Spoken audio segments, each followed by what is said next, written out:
Oh, then it's not an odd timing. No, it's not. Yeah. Or maybe it is. Who knows? Yeah, but I got used to the delay. Yeah. So as symbolic, I have an old Almara. Yes. So, will you like to share yours? Yeah, I'm trying to open the thing.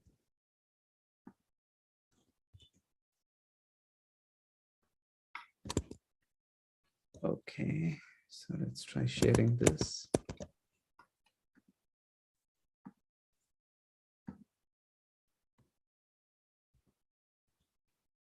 Okay, great. It's perfect.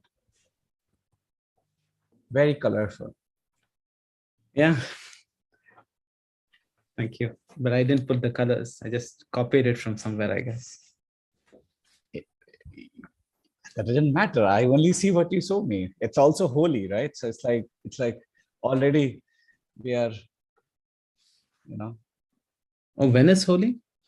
Somewhere in this month, I think. Somewhere.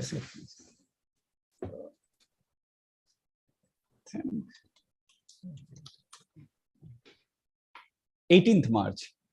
18th, nice. Yeah. It's like Holi has come early.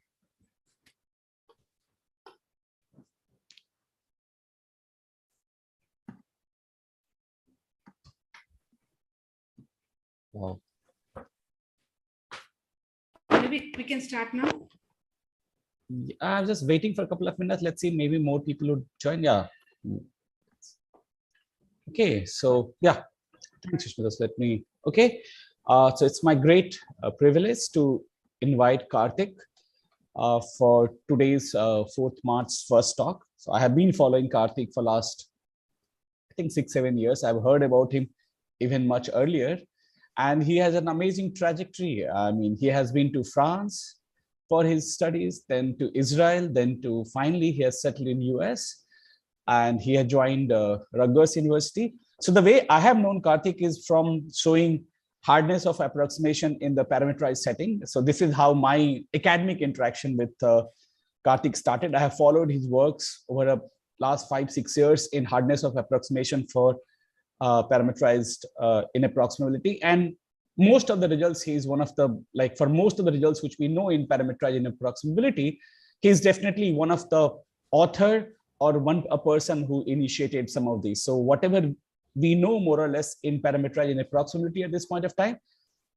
he is one of the person who has done all these things. So today is my privilege to invite him. And today he will not talk about parameterized inapproximability, but he will talk about inapproximability or approximability of and a very important areas of computer science, machine learning, artificial intelligence, data mining, which is called clustering. So Karthik will be giving a 2-hour talk on hardness of approximation for metric clustering, one today and one tomorrow. So with these words, let me invite Karthik to give his talk on hardness of approximation for metric clustering. Floor is for you, Karthik. Thank you, Saket, for the elaborate introduction. But yeah, I'm also inspired by Saket, doing works in approximation, so side of things. But today I'm going to talk about hardness of approximation, which is about now clustering problems. And since this is the first part of the talk is supposed to be more introductory, I've kept things slightly simple, and people should feel comfortable to ask questions in between and so on. So let's see. So where does clustering come? Suppose you had things like some handwritten digits and you want to group them. So you know that there are 10 digits and you want to group them into 10 clusters. And so this is a task that we have. And such that one idea to do this is take any image and you can think of it in grayscale. So it's some 28 cross 28 pixel image with zeros and ones. And you want to cluster this. So one idea is just to think of it as a point in 28 cross 28 dimensional space. And then you want points that are close, ideally mapped to things such that the 2 digits are essentially the same. So we have some notion of clustering, which is very hand-wavy. But let's try to make it a bit more formal. So we have some points in high dimensional space, and you have some notion of things belonging to the same group.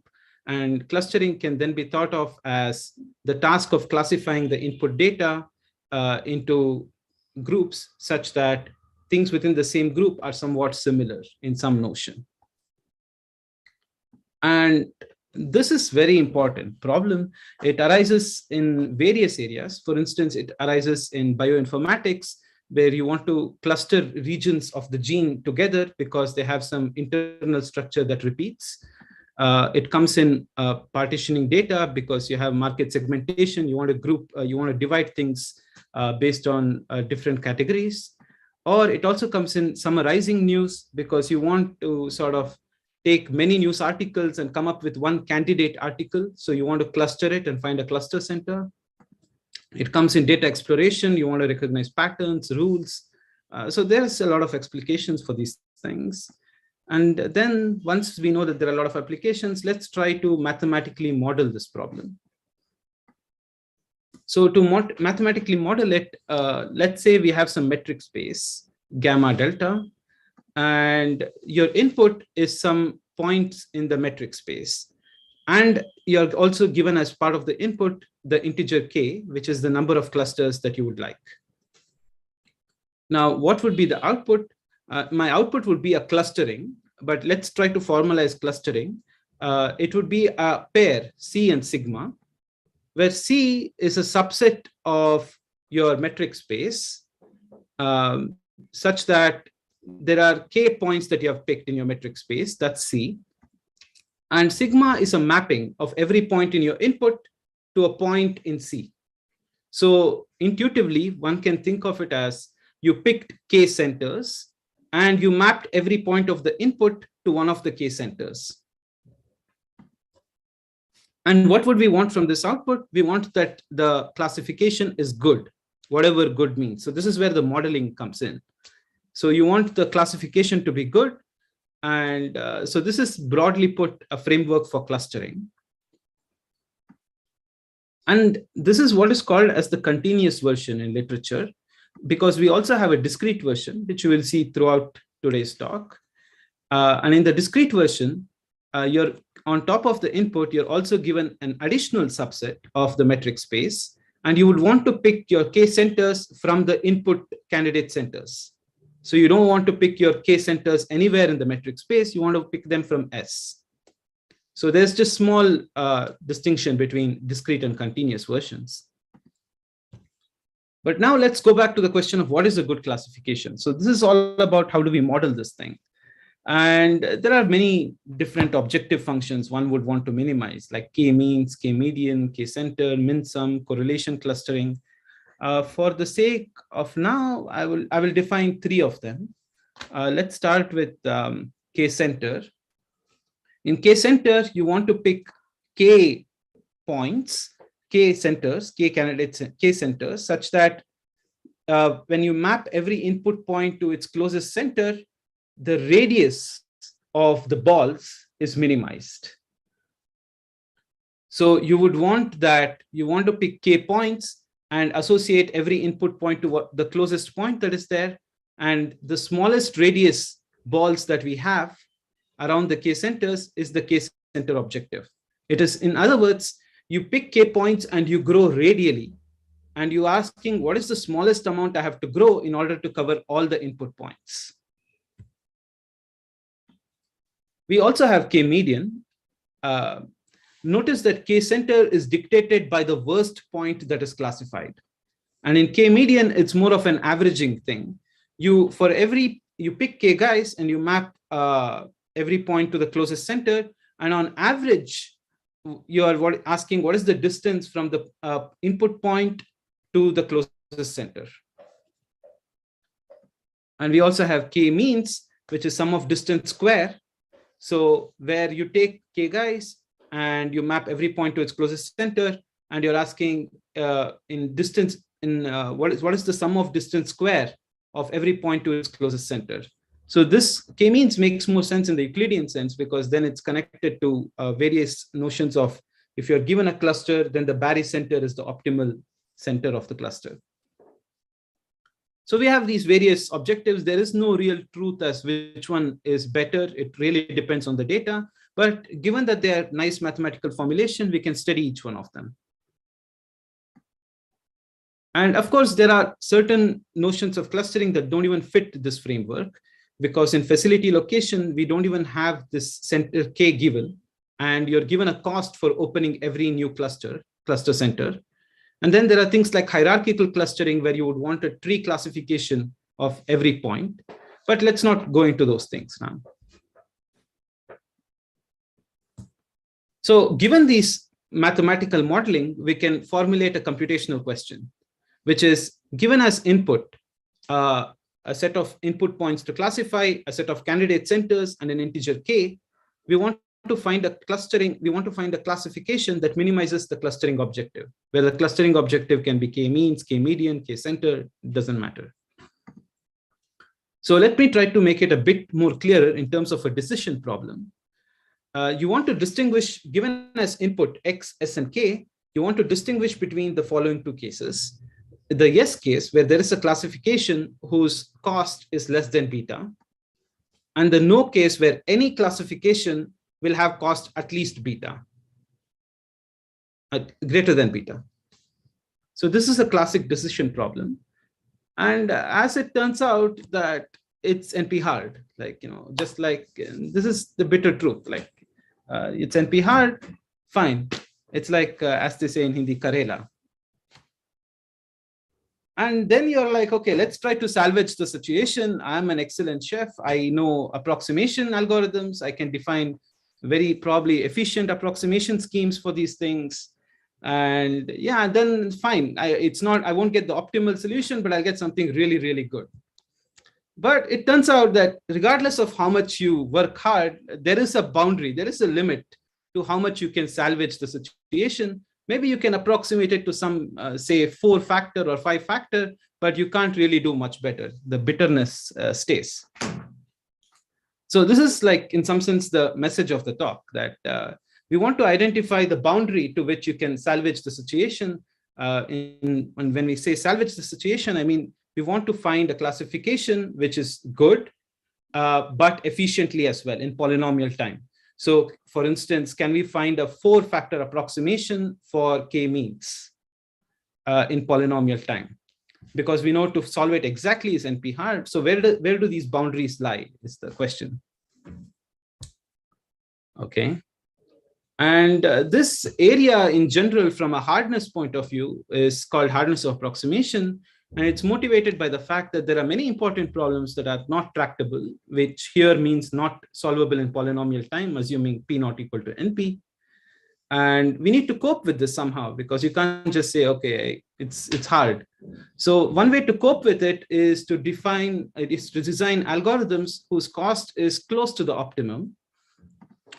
And for some fundamental problems, one can actually show a reduction where if you had an algorithm that solves a problem approximately, then you can use such an algorithm in polynomial time to solve it exactly. And designing such reductions is this area called hardness of approximation. And we're going to look at hardness of approximation for clustering in this talk.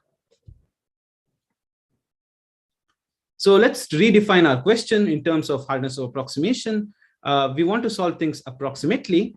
So in the yes case, we have a classification whose cost is beta.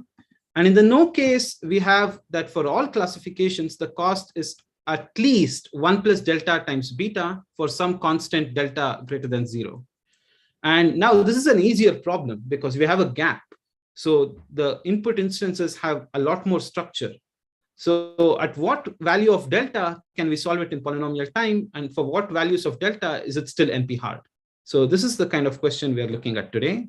And of course, we'll be looking at it for objective functions such as K center, K median, K means, min sum, all these things. Okay. So let's start with K center.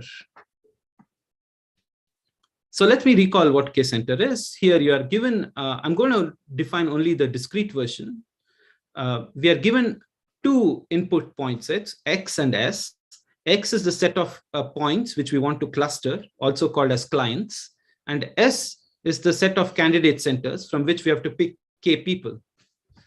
So classification here is a tuple, C and sigma, where you pick K centers from S, and you map essentially every point in X to its closest center in C.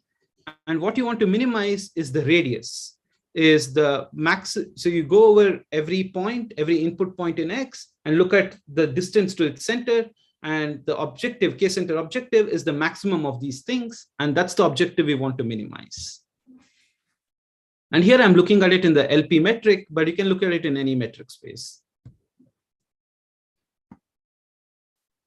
Now, what do we know for this problem? It's NP hard, like as we said before.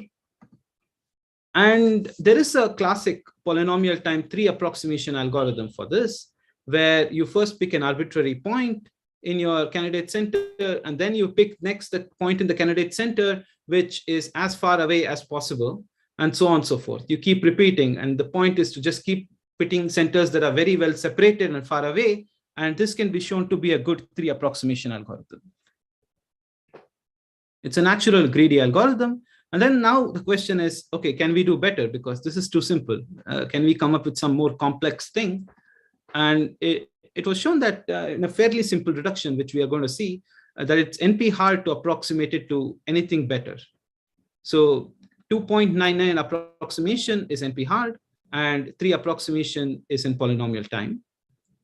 And notice that this is for the general metrics. So there is no real metric structure apart from triangle inequality. And then we can ask, okay, but what about LP metrics? We have a lot of topology here. Can we do something better? And of course, the previous algorithm, which just used triangle inequality, still works. So you have a 3 approximation algorithm. But now maybe you can do better, right? Like as an algorithm designer, I have so much more geometry to play with. But it turns out that it is still hard to approximate it to anything better than 3. But in the Euclidean metric, you can do better, and you can get a 2.74 approximation. Okay. But it is NP hard to do much better than 2.65. So there is this gap in the Euclidean K-center problem that you can do better than 3, but you can't do really much better because there's a lower bound as well. And NP hardness result showing you can't do better than 2.65. Okay. So this is the state of the art. And I wanted to give at this point a proof idea of how these kinds of reductions look. And let me say this, that I'm going to show you the proof for the general metric now.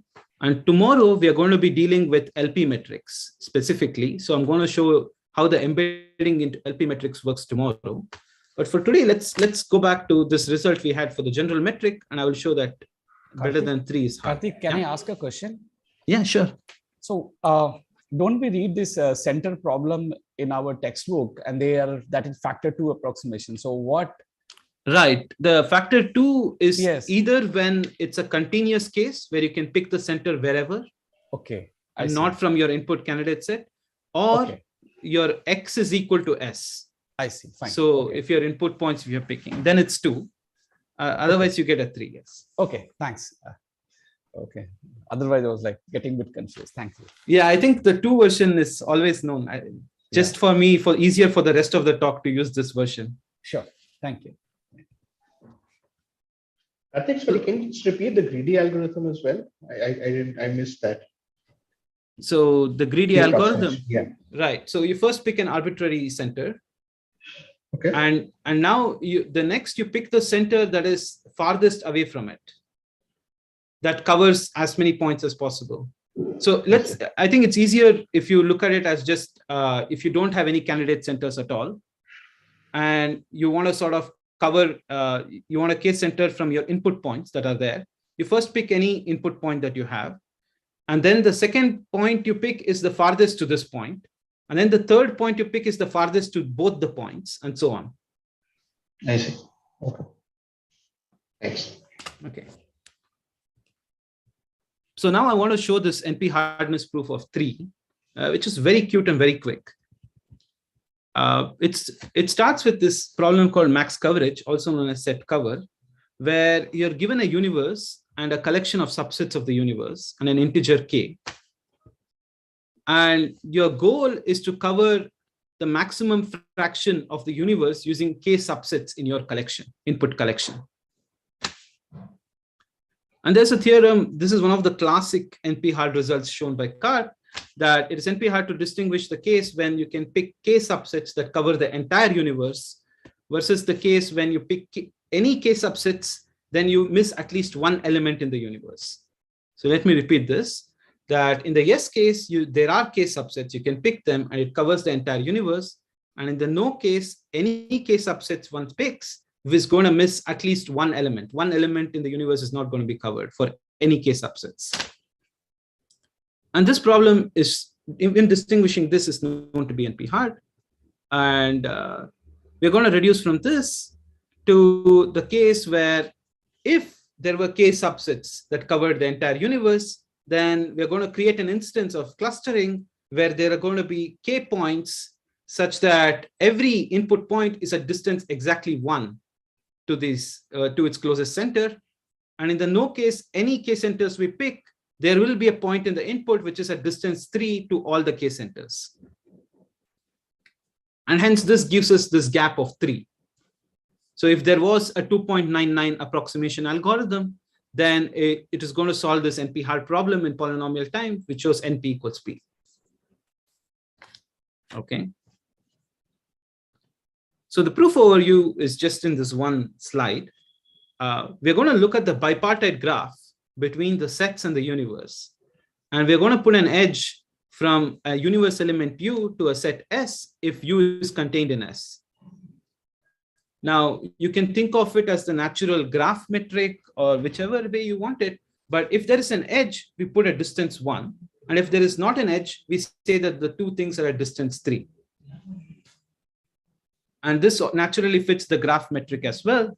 And now your candidate centers are going to be the sets. And the points that you want to classify are going to be the one in green, the universe elements. In the yes case, you can pick k sets, which are k candidate centers, such that all of the universe is covered.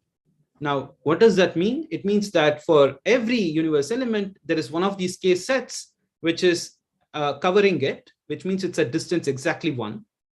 So the k center cost is 1. Whereas in the no case, any k candidate centers I pick, they correspond to k sets. For every k sets, there is a universe element that is not covered. And so that universe element is going to be a distance 3 to each of those k sets. So the k center cost is 3. So if one can decide the case where the k center cost is 1 versus the k center cost is 3 in polynomial time, then you're solving this NP-hard problem of set cover, which was shown to be NP-hard. And hence such an algorithm cannot exist. Okay. So from this, we get that 3 approximation can be done in polynomial time, but better than 3 approximation is NP-hard. Okay, so this is just a warm-up to what I want to show next. Karthik, this is Aditya. There is a question in the chat. Sure. So why can't you do this for 2? I'm guessing, let's see. So why doesn't this work for 2? I mean, when you want to prove a hardness of approximation result, you want to prove the largest possible number. Because this, instead of 3, I could also put 2 and it would still be NP-hard. So it says that it's NP-hard for any number up to 3. I guess that's the question, right? Or was it the question for the algorithmic side? No, that's fine. Yeah. Okay, so now let's look at k-means and k-median. So here again, let me first focus on the discrete setting, and then I'll go to the continuous. You're given an input set X, which you want to cluster, and you have a set of candidate centers S. And here again, a classification is going to be a pair. And in the k-means case, you want to, it shouldn't be max, it should be sum. You need to sum over all the points in X and such that the distance to its center square is minimized. And in k-median case, you want to sum over all the points in X such that the distance to its closest center is minimized. And now what do we know about these problems? These are NP hard even when k is 2. So this is a very spectacular thing that even when k is 2, it's NP hard.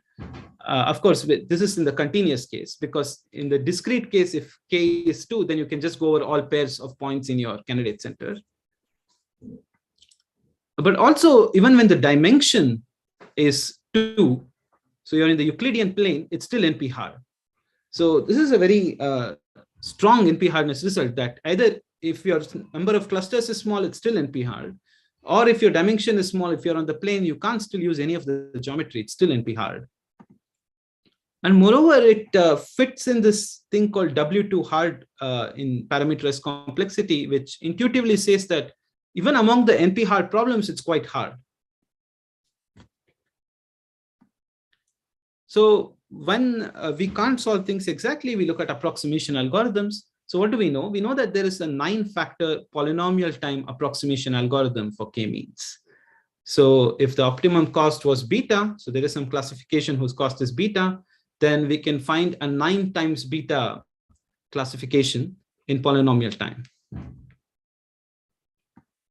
And for k-median, it's 2.67. Although I must say that there is a paper in this talk, I think, which improves this, but I don't know the precise details, so I didn't include it. In stock 2022, there should be this should have been improved to 2.4 something.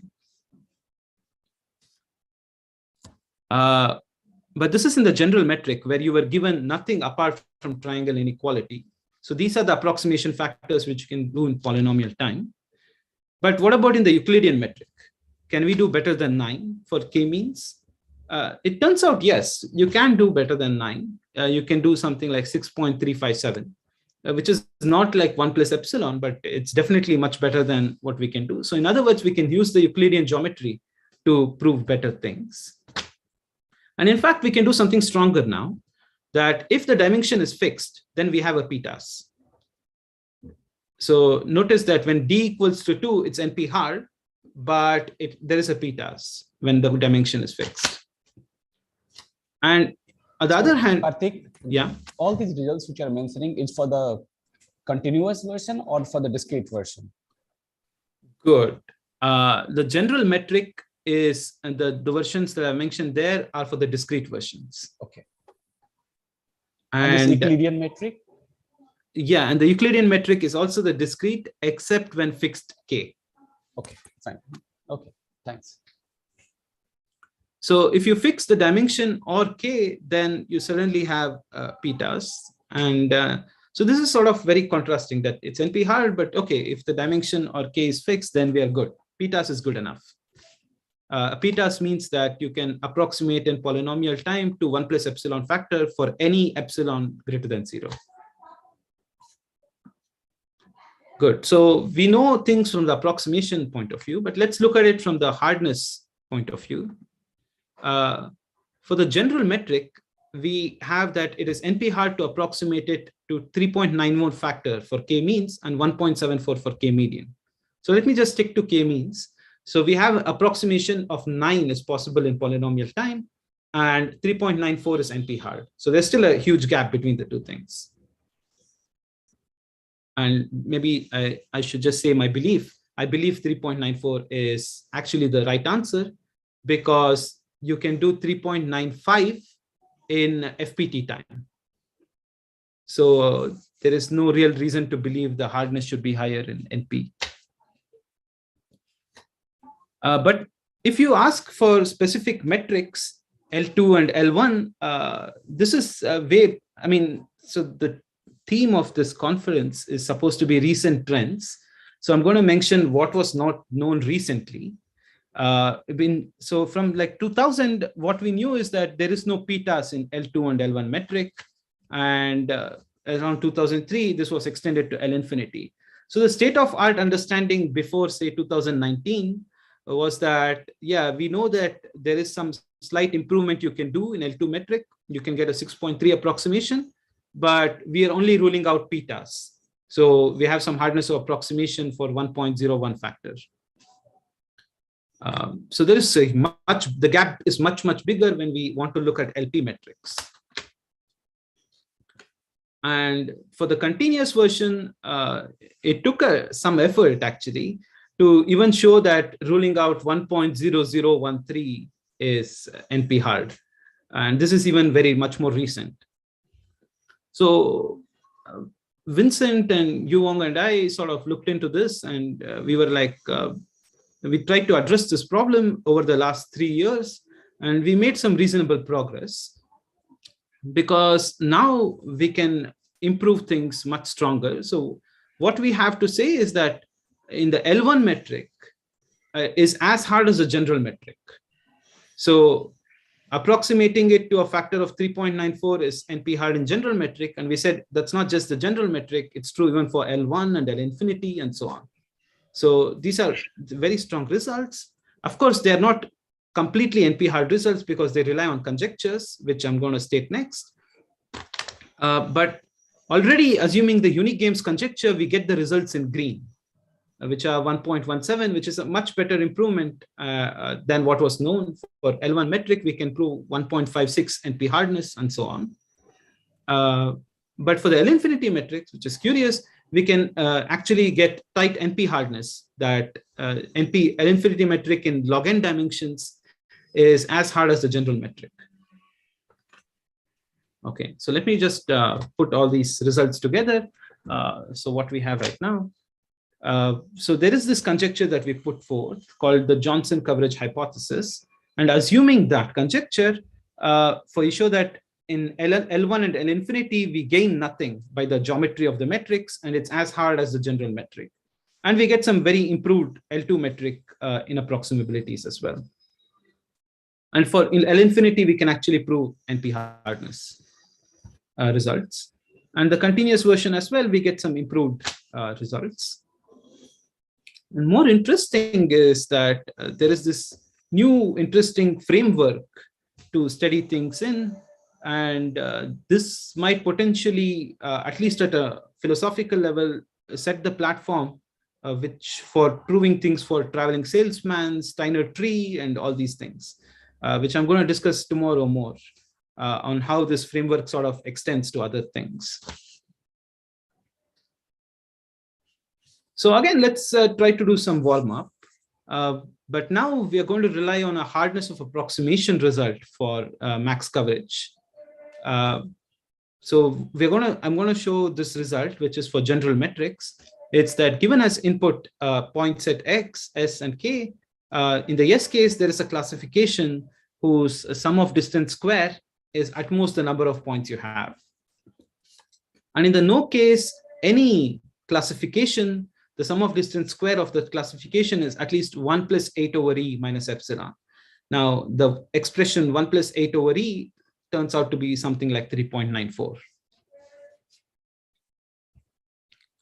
Now, the reduction is going to be from the max coverage problem. And here, the input is just, again, a universe and the collection of subsets. And the output is to cover, using K subsets, as much fraction of the universe as possible. And there is a very, very non-trivial result by Uriel Feige, who showed that it's NP hard to distinguish the case when you can pick K subsets that cover the entire universe versus the case where any K subsets you pick covers at most 1 minus 1 over E fraction of the universe. And this result is tight because there is a simple greedy algorithm where at each point you pick the subset which covers the maximum fraction of universe elements that are not covered.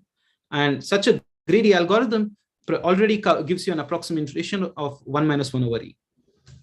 And what this result says is that you can't do better than this very naive greedy algorithm that is there.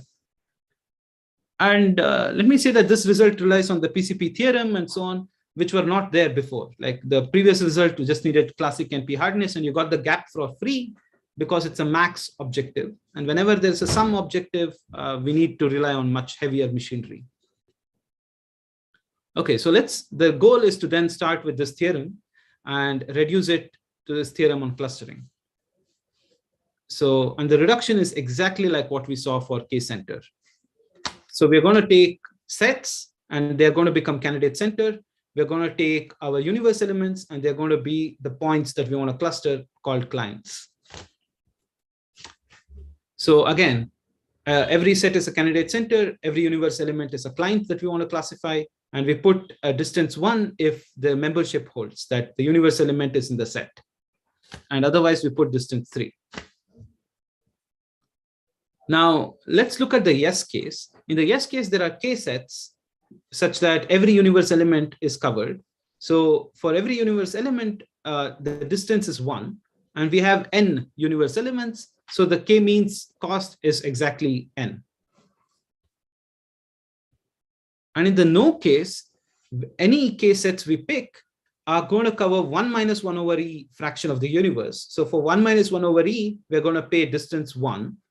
And for the remaining 1 over E, we're going to pay distance 3. And since K means is measuring distance square, that's going to give you 9. So it's 1 minus 1 over E times 1 plus 1 over E times 9, which sums up to 1 plus 8 over E. And so we get that approximating it to 1 plus 8 over E factor is NP-hard. Okay. Now, I've been saying this thing called Johnson coverage hypothesis.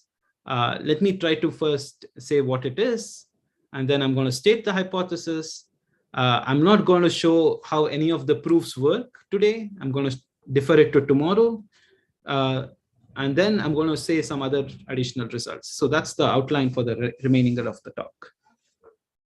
So the Johnson coverage hypothesis is you have this set system that you got from Feige, but it has this additional property that it still remains to be NP-hard between 1 and 1 minus 1 over E.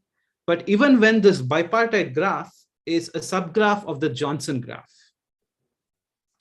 Now, the Johnson graph is a bipartite graph where every vertex corresponds to a set, and you have an edge between two vertices if one set is included in the other set. So I'm going to make this a bit more formal. But the point being is that we need a strengthening of the NP hardness of Feige, that it's not just NP hard, but it's NP hard for instances which have some very nice structure. And then we can get these tight results for clustering. So that's the sort of message. Okay, so what is this Johnson coverage problem? Let's try to look at this. So your input is a collection of sets of cardinality T. So your input is E, which is a collection of sets of cardinality T over a universe of size n. And on top of this, you also have as input an integer K.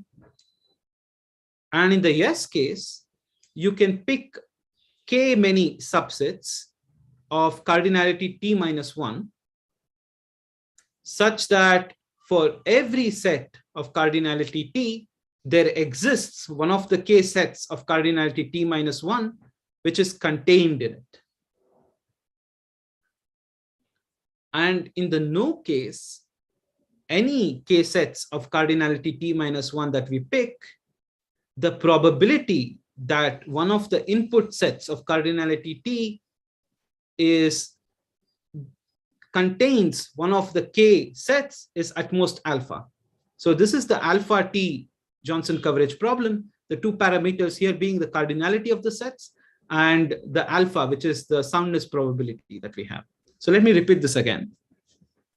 So in the yes case, so you're given as input some subsets of cardinality T, and your output is you want to pick K guys or K sets of cardinality T minus 1, such that in the yes case, for every set of cardinality T, there is one of these K guys in your cardinality T minus 1, which is completely contained in it. But in the no case, given these sets of cardinality T, any K sets of cardinality T minus 1 that we pick, there is this 1 minus alpha fraction of the input T sets whose subsets of cardinality T minus 1 are not in this K sets that we picked. Okay, so this is this Johnson coverage set cover version. Can you explain the soundness once again? Right. So in the soundness case, so we have as input these sets of cardinality T, and we are going to pick K sets of cardinality T minus 1. Correct. And now each one of these sets of cardinality T minus 1 is going to cover some fraction of the sets of cardinality T. And the amount of the fraction that is left behind, which is not covered by any of these T minus 1 things, is going to be at least 1 minus alpha.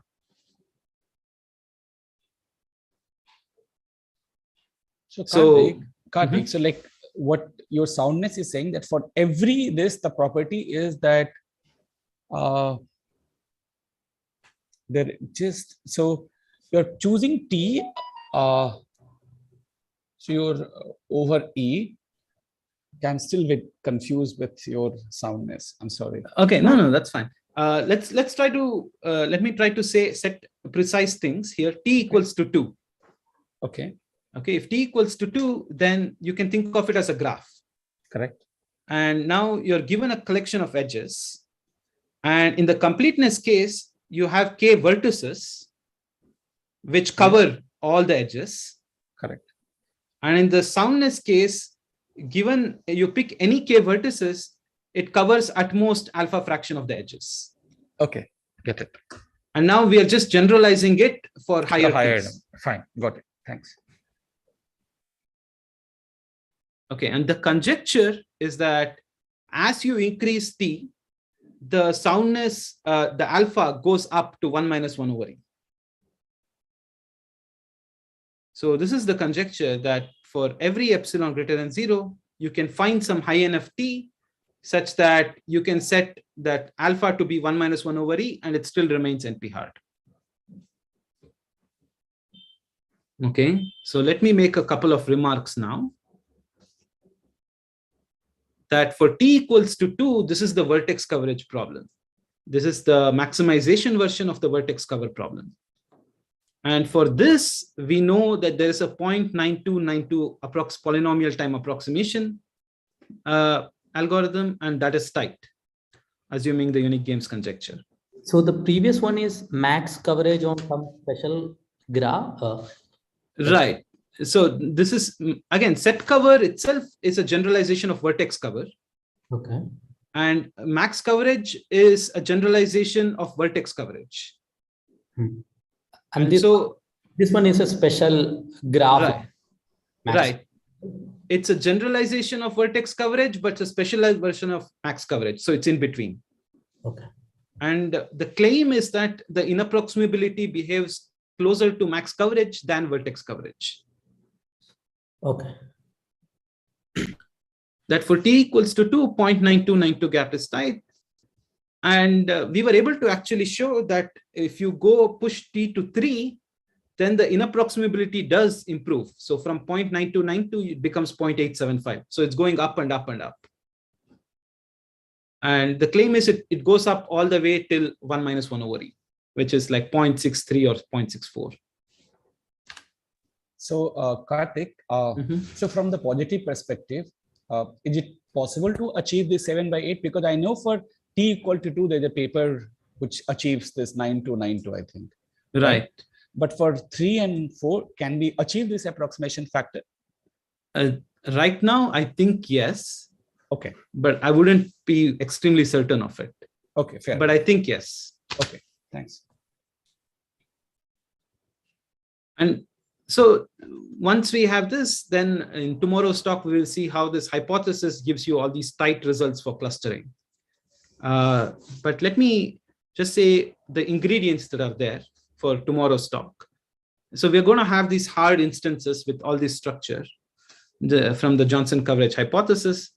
And then we will need tools, which are dimensionality reduction tools, because we'll have to control the dimension blowups and so on. And these dimensionality reduction tools Generally, we don't have dimensionality reduction tools for all LP metrics. This is not there. But for these instances, we have it for all LP metrics. And they come from some communication complexity transcripts.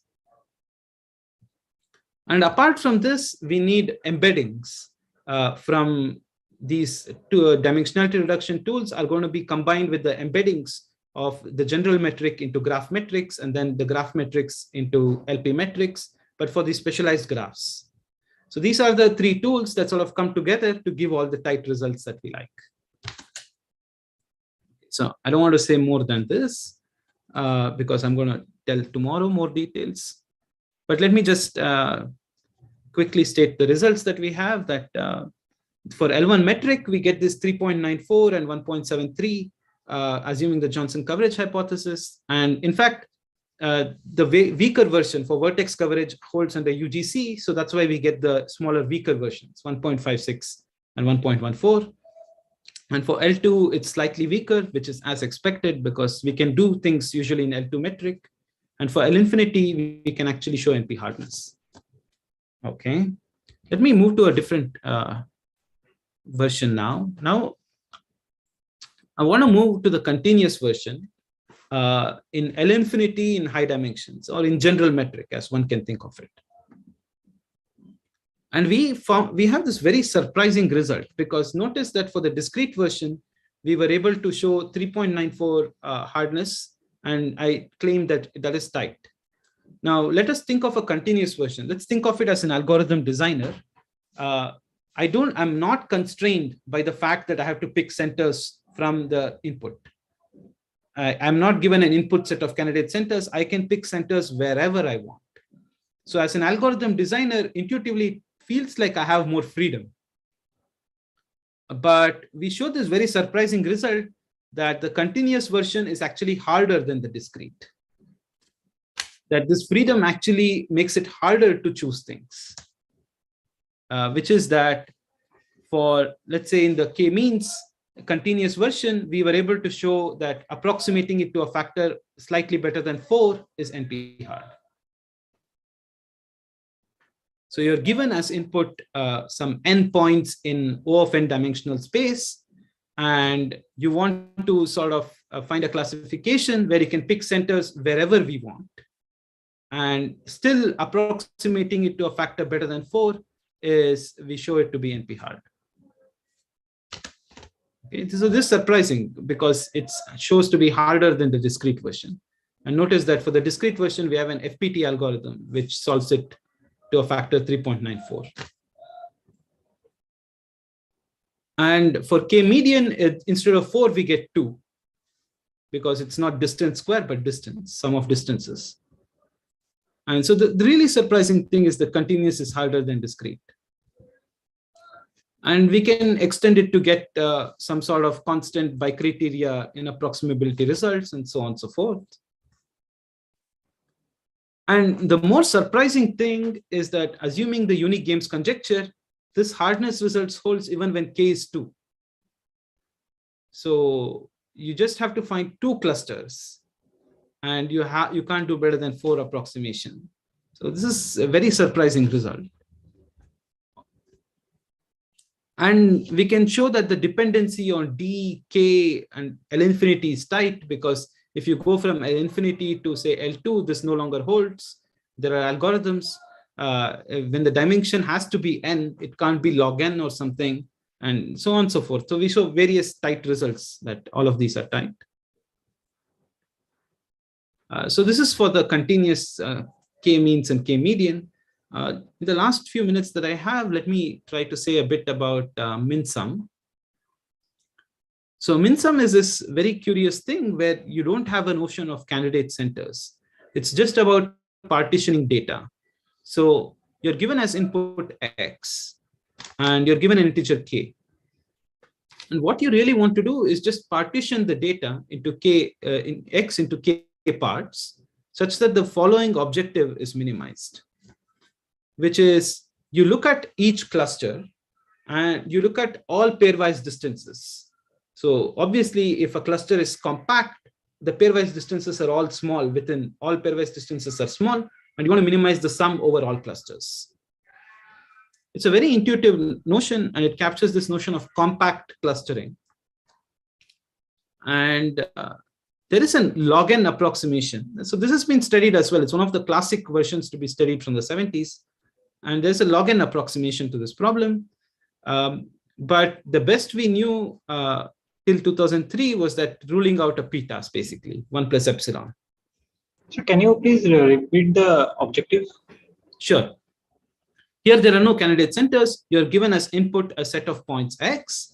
And the goal is to partition x into k parts, x1 to xk, such that the following objective is minimized. So you go over each cluster, each x1 to xk, and for each xi, you look at all pairs of points in xi, and you look at the distance between all pairs of points, and you sum it up. So it's the average distance of two random points within xi. And you want this to be minimized. Okay, so okay. It's a sum of pairs.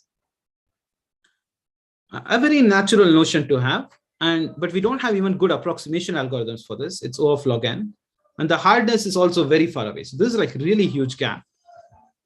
And what we showed was that it's NP hard, so we improved the inapproximability from, in the S case, you can sort of partition it such that the cost is at most n prime.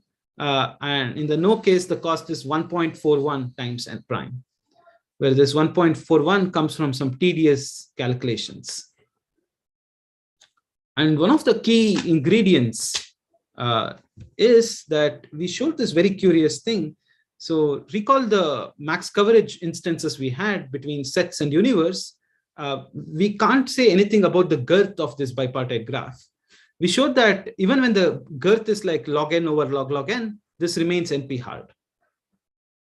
And the way we did it was we took an arbitrary hard set system coming from phi, and we found a way to amplify the girth, keeping the hardness of approximation constant as it is.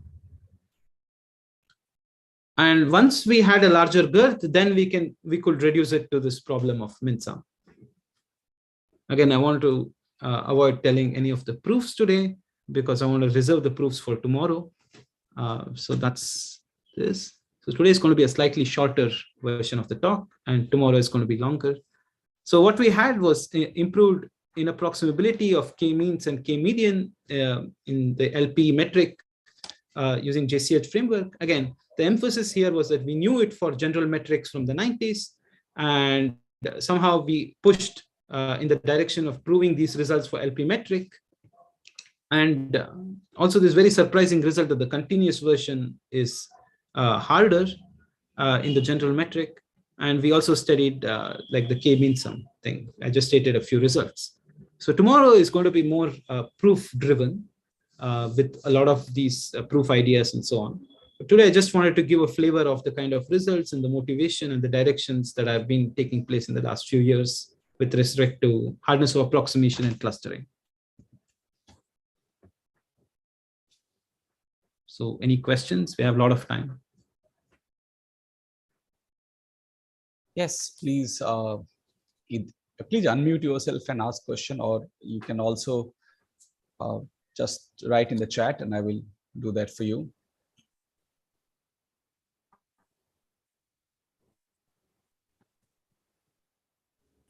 Hi, so I have a question. Yeah, so please. In one of the slides before, you showed a table for hardness using some conditional results, I guess. For Right. So what's the state of the art for the unconditional case? Right. So you see here the UGC numbers. So the L infinity, these are NP hardness results. And we were able to show basically we can get just slightly below the UGC numbers for NP hardness as well.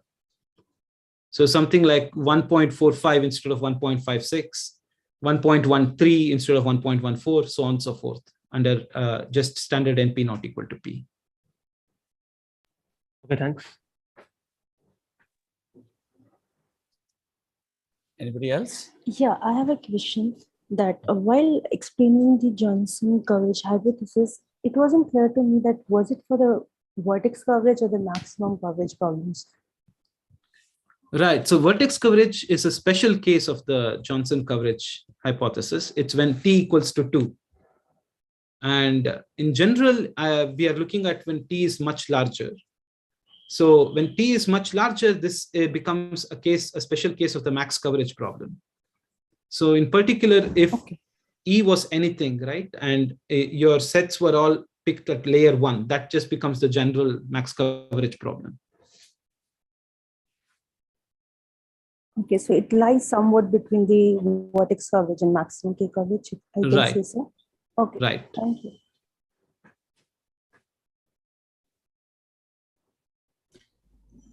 I have a question. In the min sum problem, what if you replace the sum by max? That also seems like a natural. Yeah, I think for this, there should be easier things to prove. Because, yeah, for this, the original reduction of K center should more or less work to give you some number, some constant, which is there. Because there you have a bound that every cluster, like there are hardness results known where every set is containing exactly 3 elements and so on and so forth. And so in the yes case, you will have the tight clusters with size 3. And in the no case, there will always be one guy who's not covered. So it will give you some 1.5 or 2 or 3 in approximability. You don't need a hardness, a PCP theorem or any of those things if the original sum is replaced by max.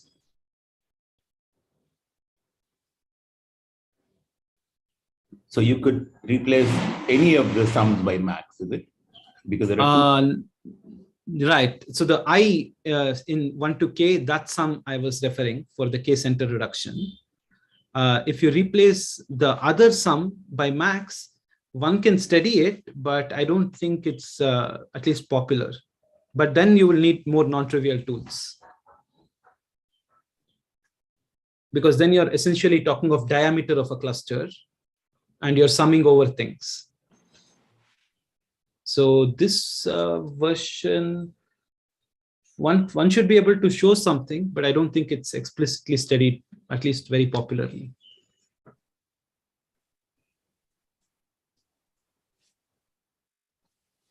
Any other question?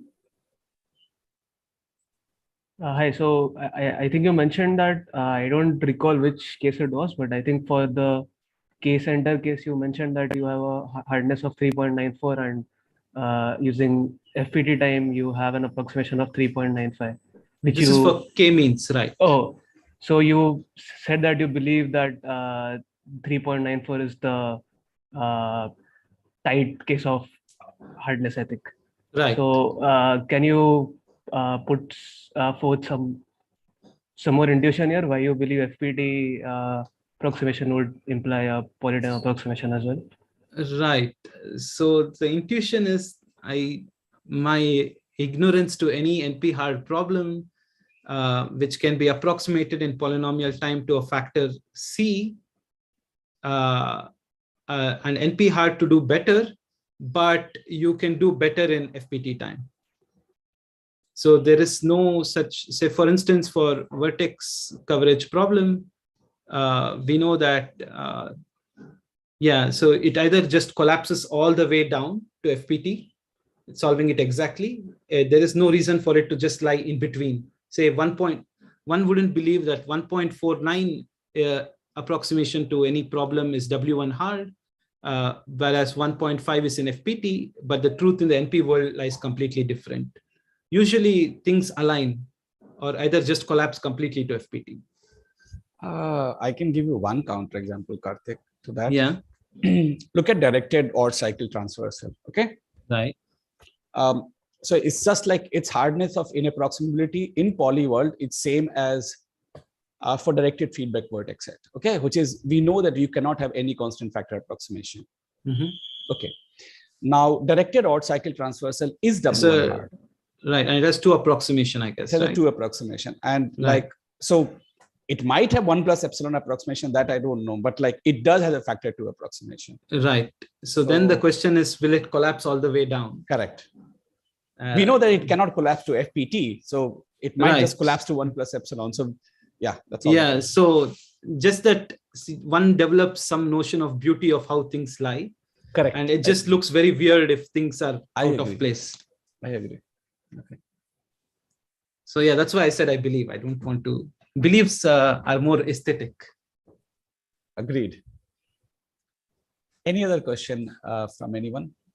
If not, then let me thank Karthik for this wonderful talk, and we hope to see more technical proof. And I hope all of you have got flavor of clustering and the kind of things and results people have been doing in this area. And tomorrow we will see the most latest developments to show some of this hardness, which Karthik will tell us. So thank you, Karthik, for such a wonderful talk, as always. So let me clap from everybody, and thank you. So yeah, so we'll see you again tomorrow at the same time for your talk.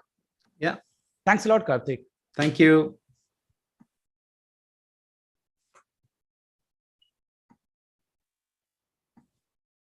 I guess we will all come back at 11:10 for the second talk of the day. Okay, so let's take a break for 10-15 minutes. Have your coffee. Okay, so I pass it on to the organizers. Thank you.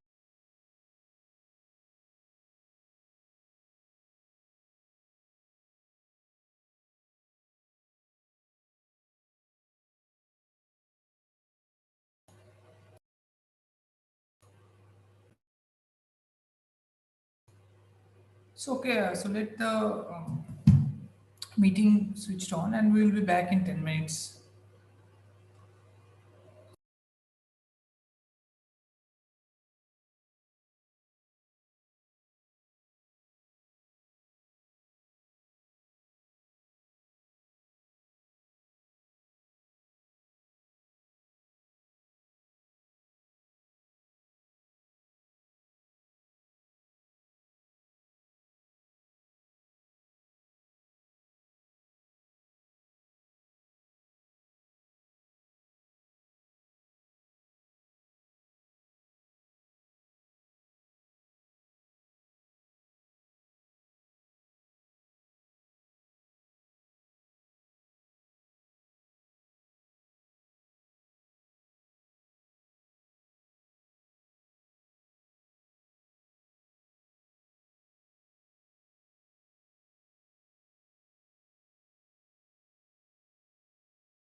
Parag, will you only be using one device?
Hi, Fahad. Hi.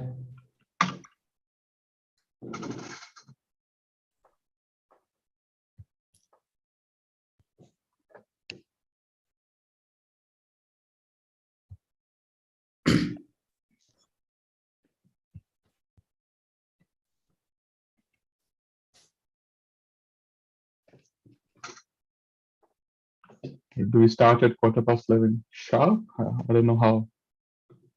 I don't know what the protocol is. Maybe you can just wait for a couple of minutes for MSR and then just because, yeah. So you could just wait for a couple of minutes before starting. Sounds good.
Fahad, are you ready? Yes. Okay, great. Yeah, so if I see any questions on chat and you don't notice them, I'll let you know. Hope that's okay. And I'll leave it to you to set the expectations as to whether people can interrupt you with their audio. Yes, that's fine with me. Excellent. Okay, great. All right, everyone. Welcome to the second talk of the day. So it's my great pleasure to introduce the speaker, Fahad Panolan from IIT Hyderabad. So prior to joining IIT Hyderabad, Fahad, he completed his PhD from IMSC in Chennai, and he was a postdoc at the University of Bergen. So Fahad has a very rich track record of exciting advances in parameterized complexity, especially in the context of matroid-based techniques and also in the theory of geometric graphs. But in the current context, more recently, he's published some exciting work in this recently popular line of research called hybrid parameterizations. So in this work, roughly the objective is to take advantage of all the hard work that people have done in the last 3 decades in the area of parameterized complexity. And the goal is to develop new parameterizations that simultaneously generalize all of these well-studied parameterizations, and B, obtain novel fixed parameter or approximation algorithms that exploit these parameterizations. So this sub-area has taken off in the recent past with several papers at high-profile venues like Foxora, etc. And over the course of 2 talks, Fahad will tell us about some of his recent work in this topic, one today and one tomorrow. So Fahad, whenever you're ready, the floor is all yours. Okay. Thanks, MSR, for the introduction. So these 2 talks are, based on 2 papers or 2 papers, and which is listed here, FPT algorithm for elimination distance to bounded degree graphs, and deletion and elimination and decomposition to hereditary graph classes are equivalent.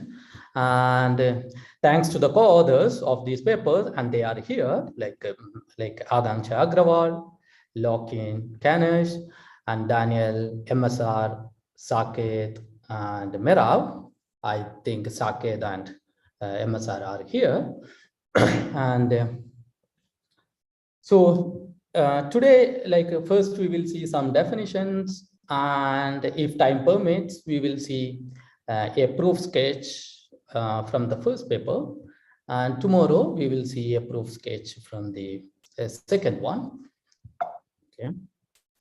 And feel free to interrupt at any point in time if you didn't understand some concept. So first, what is a hereditary graph class? A class of graphs is called hereditary if for any graph G in that class, all its induced subgraphs are also belongs to H. And the examples of hereditary graph classes, you can see many of them. Say, for example, edgeless graphs, graphs of maximum degree at most D, triangle-free graphs, forest, bipartite graphs, planar graphs, caudal graphs, and many more. Okay, so for all of these graph classes, you take induced subgraphs, they will have the same property. Okay, now I want to define about some special hereditary graph classes. Okay. Okay.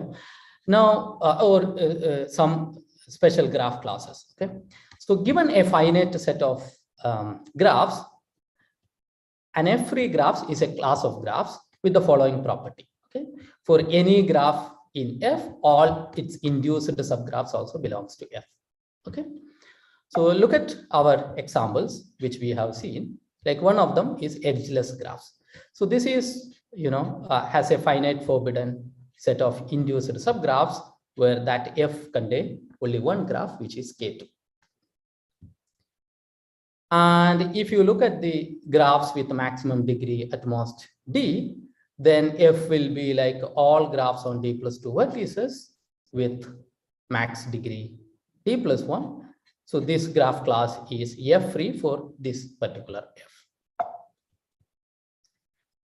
And for triangle-free graphs, F is just a K3 containing one graph. And for these graph classes, forest, bipartite graph, planar graphs, and caudal graphs, we don't have a finite, forbidden induced subgraph characterization. Because to get for forest, we should not have all cycles. So that will be infinite in number. For bipartite graph, we don't want all odd cycles. Again, that is, infinite in number. And you can think about the other two, like it will also require infinite number of forbidden subgraphs, forbidden graphs in F. So this is the definition of F-free graphs. Okay. Now I want to talk about F minor free graphs and F topological minor free graphs. Okay. So first I will recall the definition of minors. A graph H is a minor of G if H can be obtained from a subgraph of G by edge contractions. For example, I want to say that H is a subgraph minor of G. So you delete this red edge and this vertex and the endpoint, one of the endpoint of this one, and you just contract the green edges, and what you will get is H. So from a subgraph, by doing edge contraction, you are going to if you are going to reach H, then H is a minor of G. Okay. Or formally, like you can say that like there exist connected sets. They are vertex disjoint, which is circled here.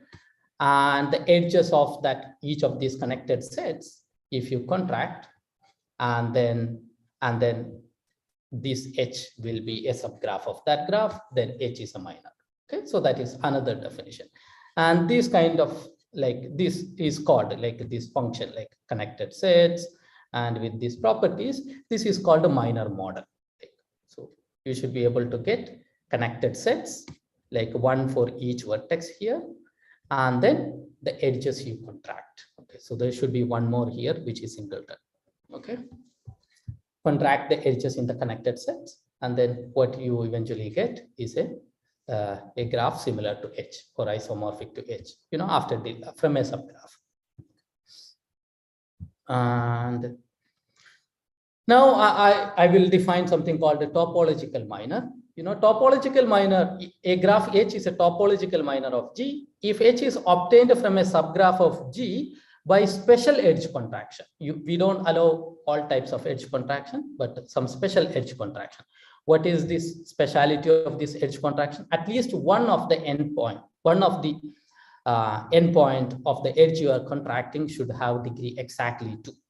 Okay, then only you will be able to contract it. Okay, so for example, in this one, if you just delete these red edges and then these 2 red edges, and then if you notice for these green edges, at least one of the degree is 2, and you can contract it.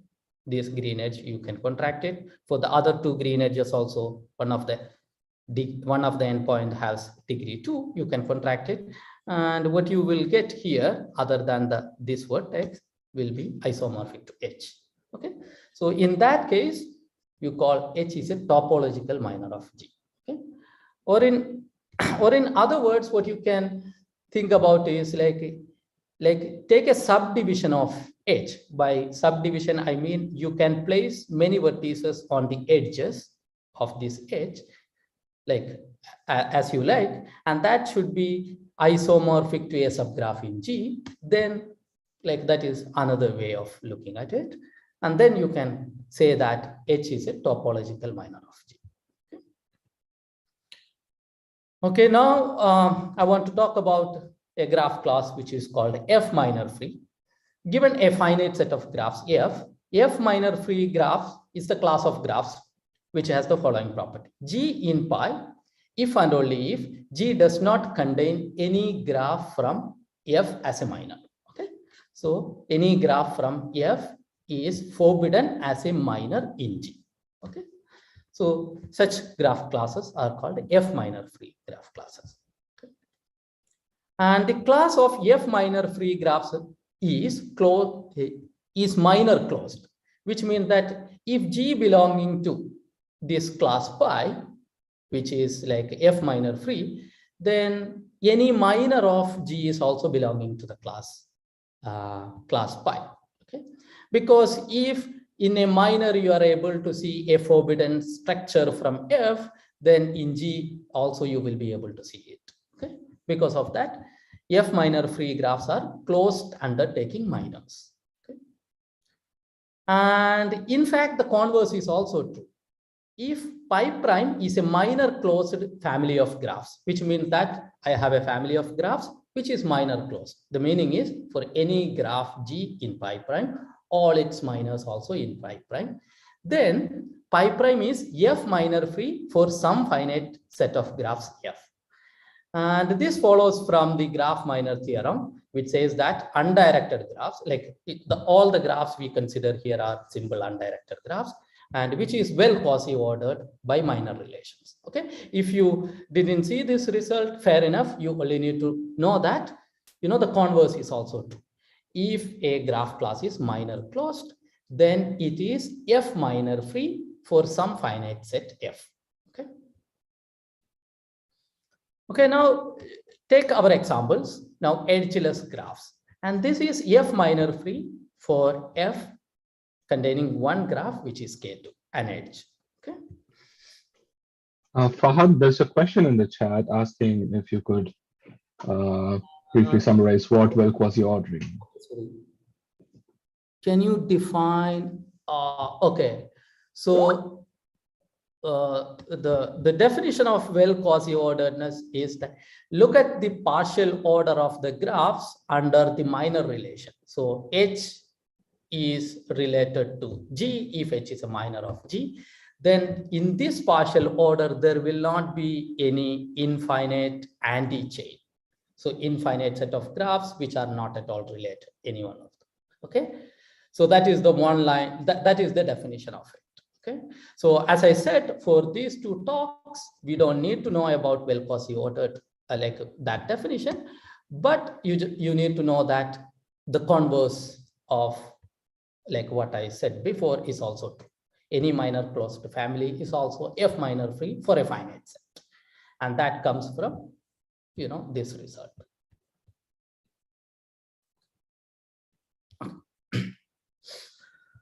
Okay, so for edgeless graphs, you know, it is F free where F is just one graph, which is K2, an edge on two vertices, that is K2. Okay. For planar graph, it is minor free where like F is K5 and K33, like Wagner's theorem.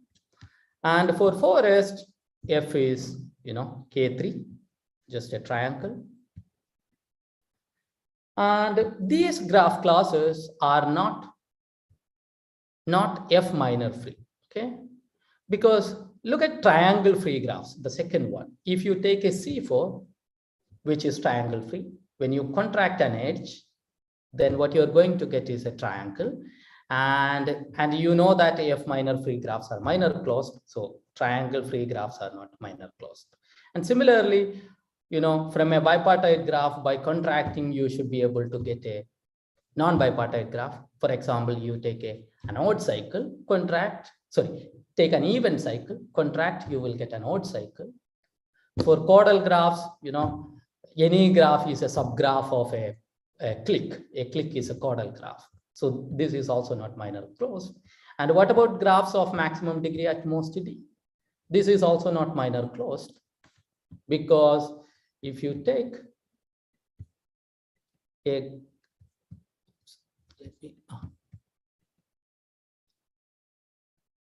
these two vertices with the degree D, say D is say 5 or 6, okay, and then if you contract the middle edge, what you are going to get is degree more than D.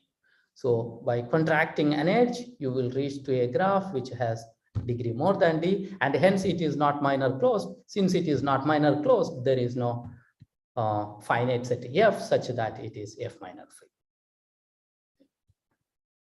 Okay.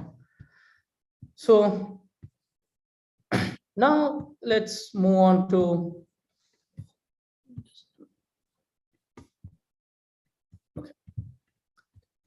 F topological minor free graphs. Okay. Now, how do we define F topological minor free graphs? Oh, it should be F topological minor free. There is a typo here. Okay. Is a class of graphs pi, G in pi, if G does not contain any graph from F as a topological minor. Okay.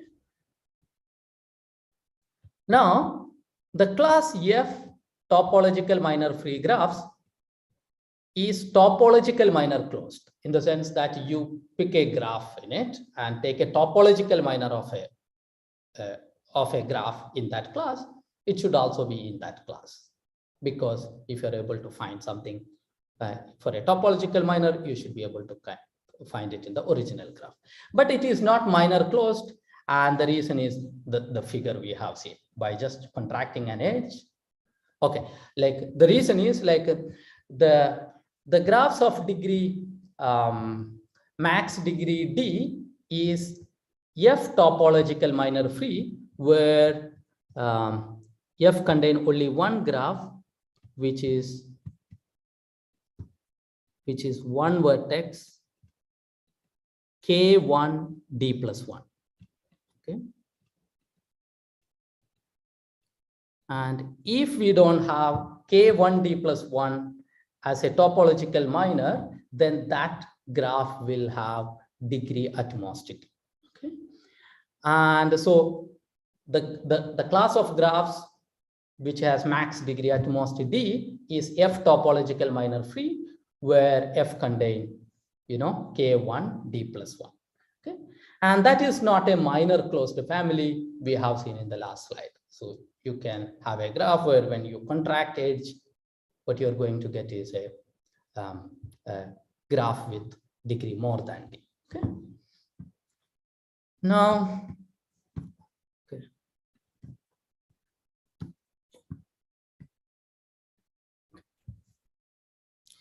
The set of undirected graph is not well quasi-ordered by the topological minor relation. Because of that, we can't say the converse is like for the case of F minor free graphs, we said, if a graph class is minor closed, then there is a finite forbidden minor characterization. But such statements are not true for topological minor free graphs. So like if we have a class of graph which is closed under topological closed under taking topological minors, then we may not be able to get a finite set of graphs such that that graph class is F topological minor free. Okay, so that is not possible to get. Indeed, there exist graph classes for which this is not true, and that can be constructed from the fact that this is not well quasi-ordered. Okay, so the only thing you need to know here is like the converse of what is this one. The first statement is not true. Now, the first set of graph classes, can we write it as a F topological minor free graphs for some finite F? For edgeless graphs, I think I don't know how to remove this one. Let me erase it.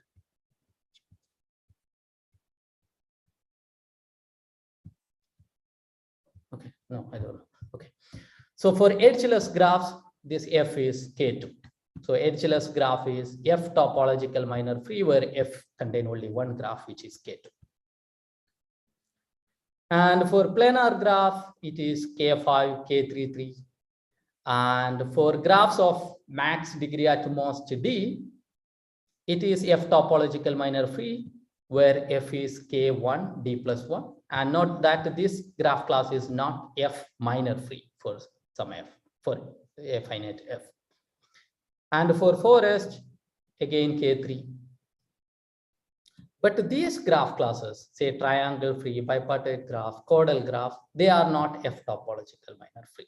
Okay, so you can, like whatever I have said before, you just take a C4, by contracting, you will get a triangle. Okay. Similarly, take an even cycle, contract, you will get an odd cycle. And because of that, these graph classes are not F topological minor free. Okay, so these three, right? This will not come under F free, F minor free, F topological minor free, and the rest of the graph classes which we have discussed here come under any one of these. Okay, where the graphs of max degree come under F topological minor free and F free, but not F minor free. Okay, so now I want to emphasize one more point here. If pi is F minor free, then pi is also F prime topological minor free for some finite set F prime. So which means that if some graph class is F minor free, then it is also F prime topological minor free for some finite set F prime. So that graph class is even more general one compared with F minor free. Okay, now coming into so this is what I want to talk about graph classes. Now we will define some problems, and where like vertex deletion and vertex elimination problems. And then we will state some result, and hopefully we will give some proof sketch of some of the result.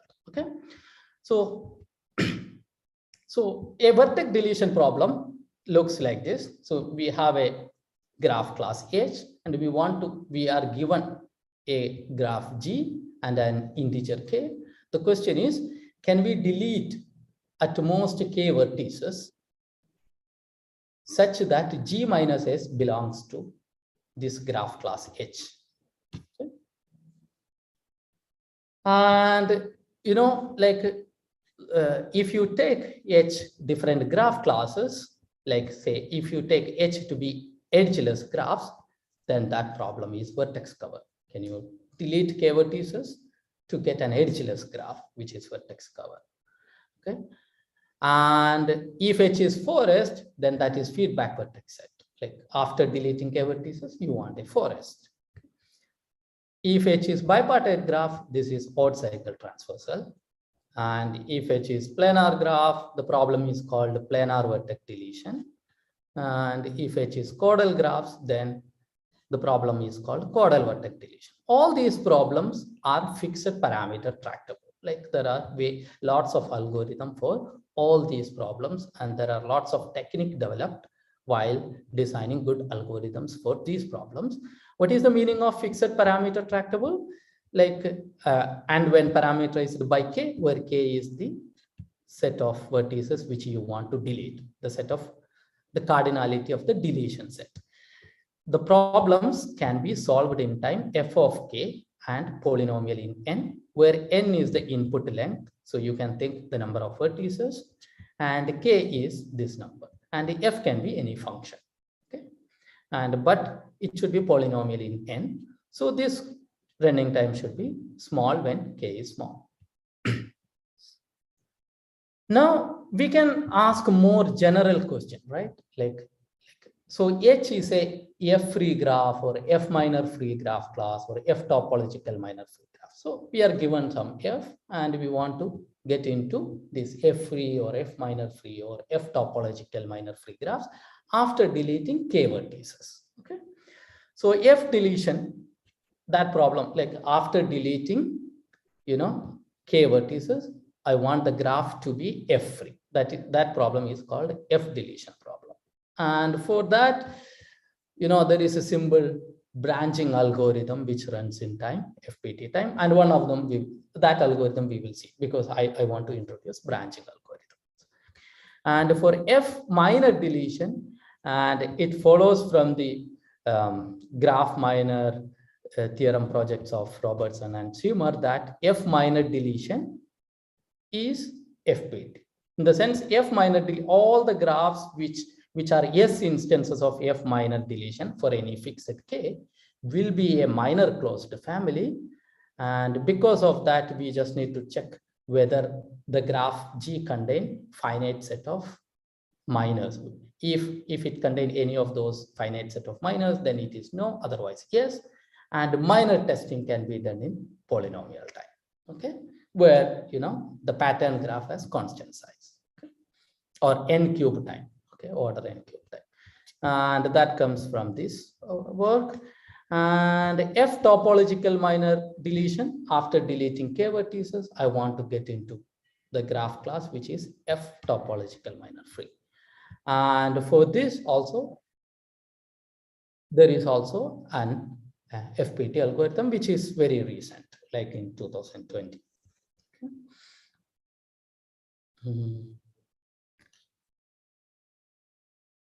And all these problems are fixed, like as I said, fixed parameter tractable.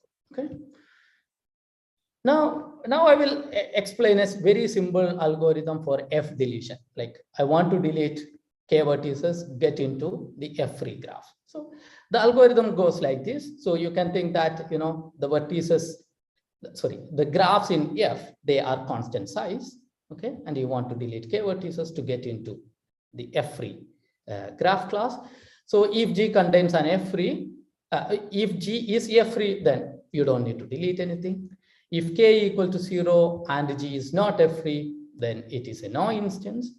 And otherwise, you just find a graph, a subgraph, an induced subgraph H of G, which is isomorphic to F. And then you know that one of the vertices from H need to be in the solution. So you recursively solve G minus V, K minus 1 for all V in H, and the output yes if and only if at least one of the recursive call returns yes. Okay. This leads to an algorithm, like the recurrence tree looks like this, like you started with the G comma K and you picked a forbidden structure, which is H. You don't want that because you need to hit any of these vertices from it. So you just trying to recursively solve it. And so essentially we are saying you branch on H, and H has, a constant size. And then the depth of this recursion tree will be at most k, because when k equal to 0, that will be your base case. And the number of branches, number of children for every node here will be the max size of a graph in F. Suppose it is D, then the number of nodes in this tree will be D plus, D to the power k plus 1. Okay, and that leads to an FPT algorithm. So it will have running time D to the k plus 1, where here D is a constant, and for each node you are spending constant time, polynomial time, because you just need to find an induced subgraph of constant size, which is isomorphic to a graph in F. Okay. So our algorithm, like which we see for the elimination, which I'm going yet to be defined, is a branching algorithm. So our algorithm will be of this nature. Okay. Now, suppose you have seen an algorithm for F deletion problem. So you want to delete k vertices to get into F-free graph. Okay. Now look at the following scenario. Suppose you have a graph which contains lots of connected components. Then the cardinality of deletion set could be large, because you need to add up the deletion set from each of the components. Okay. So the better choice for the parameter is the maximum cardinality of a deletion set for a component, right? Because for each of them separately, you could try to solve, and with the parameter being smaller than the deletion set size. Okay. And look at another scenario where you have a cut vertex, and which will make the graph into many connected components. And if you pick this cut vertex, then you will get lots of connected components. And then you could probably solve in each of, it's better to solve in each of these connected components with a smaller parameter. And then here also the better choice for parameter could be 1 plus maximum cardinality of a deletion set for each component. Okay. And this, intuition leads to the definition of something called elimination distance. So I will formally define what is elimination distance in the next slide. Okay. An elimination distance to F-free graphs, okay, which is 0 if G is F-free. Otherwise, you take, it will be if G is connected, then you think about your cut vertex scenario, which is 1 plus minimum of elimination distance of G minus V, where V belonging to V of G. Okay. And if G is not connected and it is not F-free, then the elimination distance is maximum of the elimination distance of H. Okay. So essentially, if there are connected component, you find elimination distance in each of these component, and the maximum is yours. And if it is connected and not F-free, then the minimum over all the vertices, you pick one vertex, and then that you take into solution, delete, and for the remaining you try to find out the elimination distance. So it is recursively defined.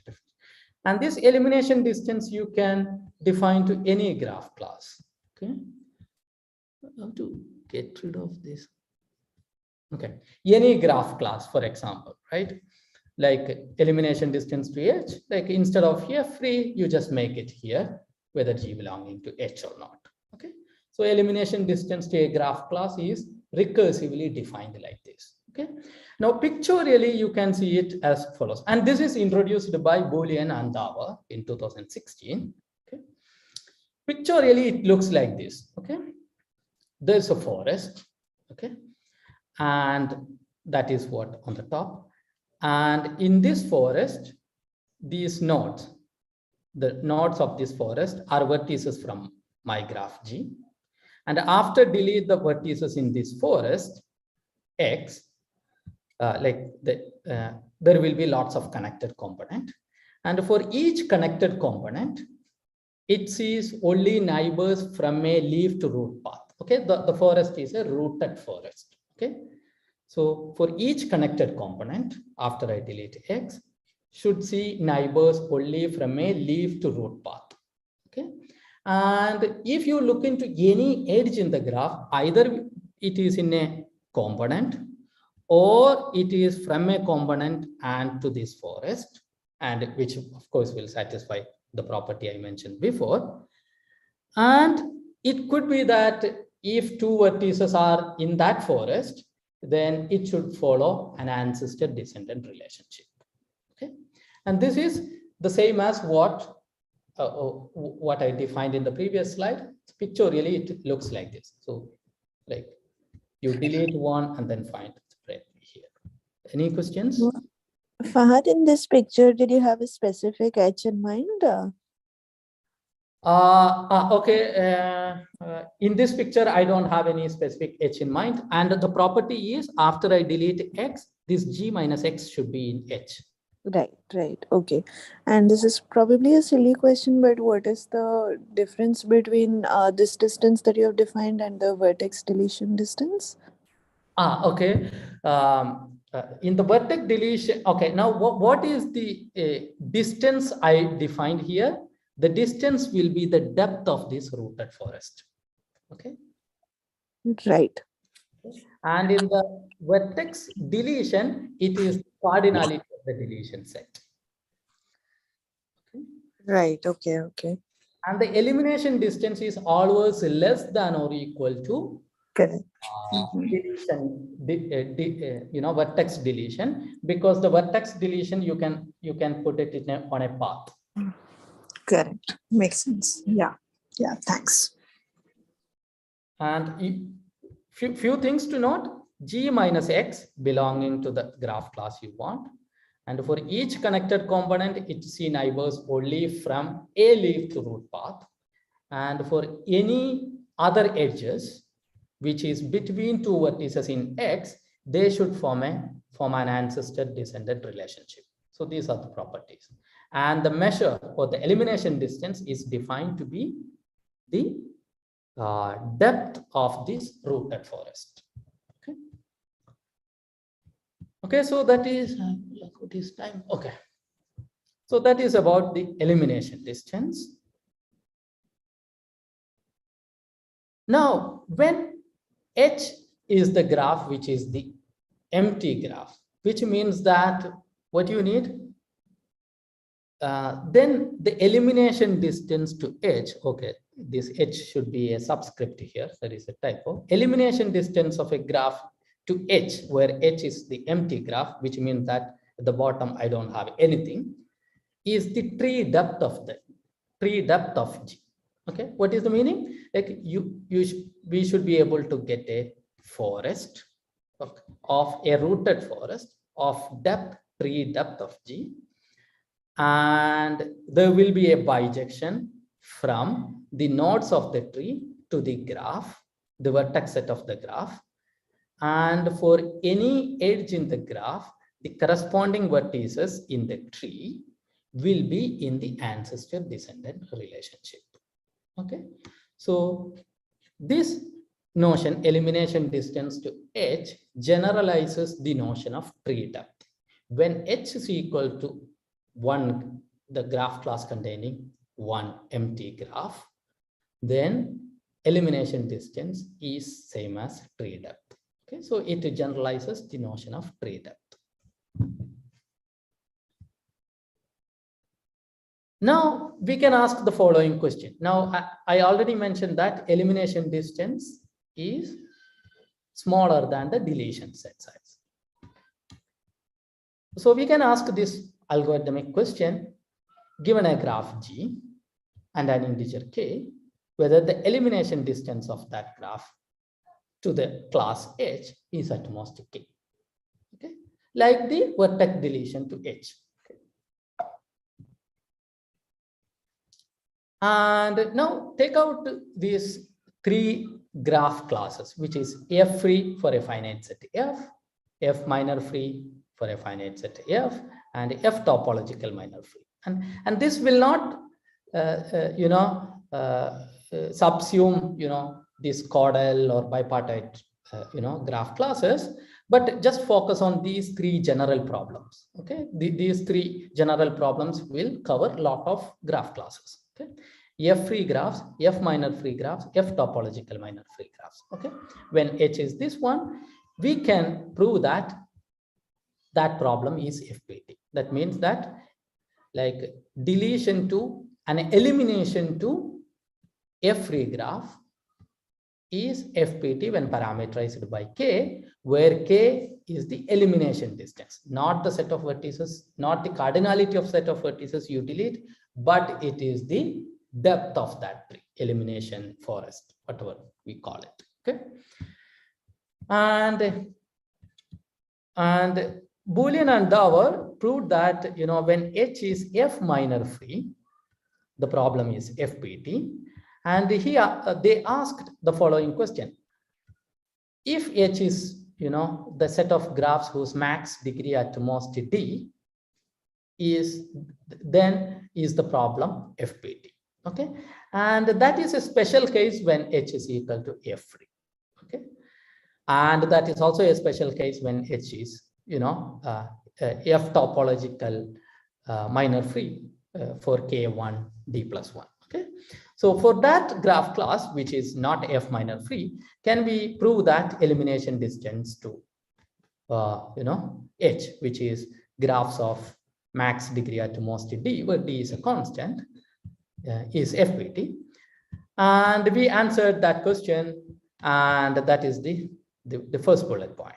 Okay, when H is F minor, F free, then we can prove that it is FPT, and we will see a proof sketch today. Okay, and then we can and we can prove that, like in the other work, we proved that when H is F topological minor free, still it is FPT. Indeed, we prove even more general result, which subsumes all the other graph classes, which is not any of these F free, F minor free, and F topological minor free, which we have seen before, like chordal graphs, bipartite graphs. For those cases also, we can get that, you know, elimination distance to that particular class is FPT. Indeed, we prove that they are elimination distance to H and vertex deletion to H are FPT equivalent, which means that if one is given as a black box, we can prove the other.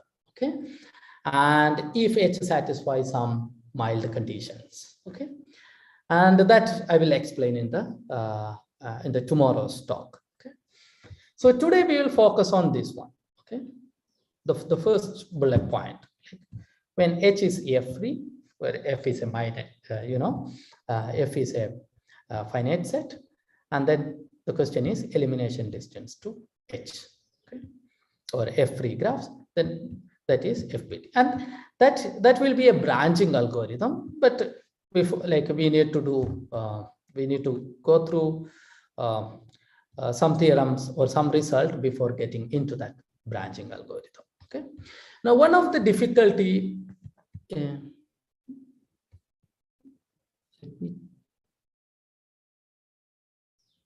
Is there an eraser?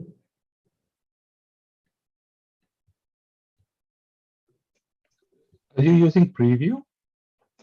No, yeah, I think it's preview.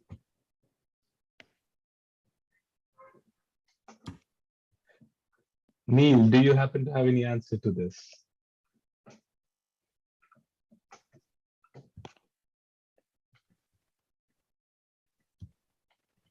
Okay, I will find out later. Let it be here. Okay, it's good that I used yellow. Okay, now one of the difficulty in this problem is the set of vertices in the elimination forest, which I delete, could be very large, but its depth is K. Okay, you know, depth K, but a huge number of vertices in the deletion set. Then if that is very large, then we cannot do a branching algorithm where we, you know, keep deleting, you know, keep decreasing number of vertices in the elimination forest, because that elimination forest is so large. Okay, now just try to look at the case when elimination forest is very large. Okay, and then see some structure. Okay, and then try to utilize that structure. Okay. So suppose the elimination tree, which has bounded depth, okay, but it contains lots of vertices. Then you will be able to find out a leaf to root path in that. Like for the time being, this assume that this elimination forest is a tree, okay, and whatever I am going to say will extend to forest as well, okay. Suppose this elimination tree contains lots of vertices but a depth k. Then you will be able to find a leaf to root path that is a separator separating lots of vertices. In the sense, like you will be able to find out a root to leaf path, and all the vertices to the left of it in this figure, that is also a large number. And then the number of vertices to the right of this, this leaf to root path, that will also be very large, which means that in my hypothetical solution, I have an elimination forest and that contains lots of vertices, then there is a good separation. What do I mean by good separation? A separator of size at most k, and in the left side you will see lots of vertices, and in the right side you see lots of vertices, okay, where this large depending on how large this tree is, okay. So the point is, if elimination forests contain lots of vertices, then the graph has this kind of a separator. And now we will use one of the theorem, one of the result by Loxanov et al., which says that if you are able to like certain problems, if you are able to solve on graphs that does not contain these kinds of separators, like a small separator separating lots of vertices, then there is also an algorithm on general graphs. So I will formulate it in the next few slides. So that will allows us to completely ignore this case. Completely ignore this case means in my hypothetical solution, the elimination forest will not contain lots of vertices, because we only need to solve the problem when the graph does not have these kinds of separators. Okay, so I will explain it in the next slides. Okay, for that I need to define something called SC unbreakable graphs. What is an SC unbreakable graph? A graph for which this kind of separator is not present. What is this kind of separator? A separator of size at most C, such that in the left side you have more than S vertices, and in the right side you have more than S vertices. This kind of separator, if this kind of separator is not there in your graph, then that graph is called SC unbreakable graphs. Okay. Then the theorem says the following. Okay. Okay. Now, so here I will be a bit vague. Suppose here CMSO means counting monadic second order logic. Suppose we have a formula phi, which is in the which is a CMSO formula. So assume that some, like here, those who didn't see CMSO, just assume that some graph properties with some a graph properties with some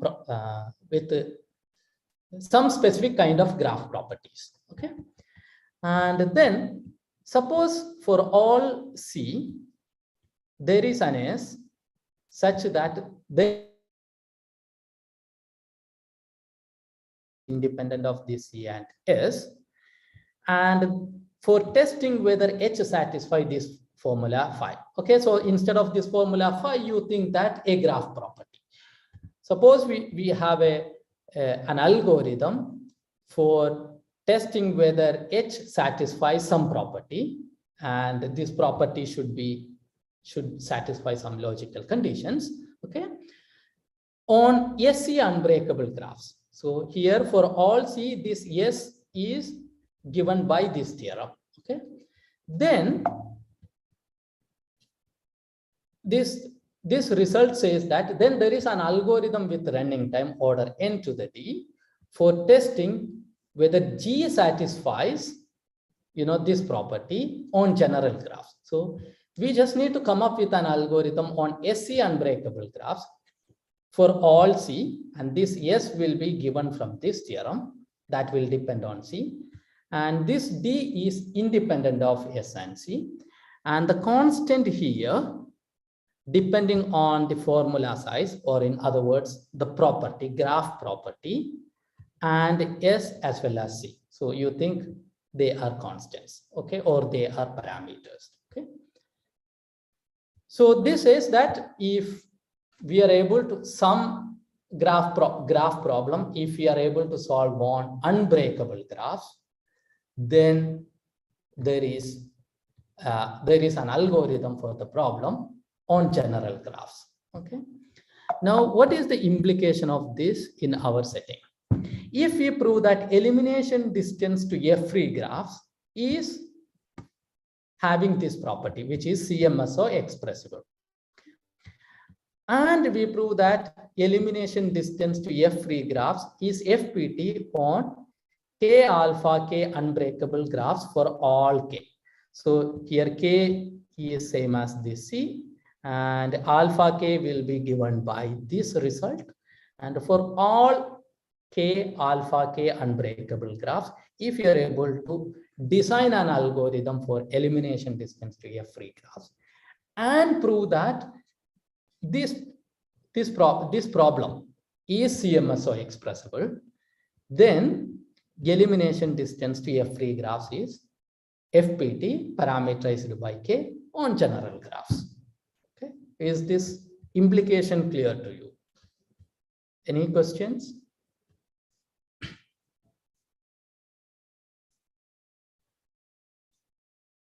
So next I will explain how to this problem, elimination distance to F-free graphs has a certain characterization. So I will give that characterization, and those who have seen CMSO will be able to get that this characterization is CMSO expressible. Others can go and read and then understand that this characterization will help you to come up with a CMSO expressible formula. Okay. So in the next few slides, I'm going to explain that elimination distance to F-free graphs has some characterization, and that some interesting characterization. Okay. And that will help us to prove that it is CMSO expressible. Okay. And then later, probably tomorrow, we will explain that elimination distance to F-free graphs is FPT on unbreakable graphs, and that will prove that it is FPT on general graphs. Okay. Now fix any K, okay, an integer K, and look at the graph class of graph such that G comma K is an S instance of this problem. Okay, so this is a graph class. Okay. And we want to prove that it is, in CMSO expressible. Instead of that, I will give you a characterization of, this graph class. Okay. Now, suppose G belonging to QF, which means that G comma K is a S instance of this problem, which means that there is an elimination forest, and after you delete that elimination forest, what you get this graph, which is F-free, and for each connected component, their neighbors are from a leaf to root path, and all the remaining edges will be the endpoints of the remaining edges of G will form an ancestor-descendant relationship.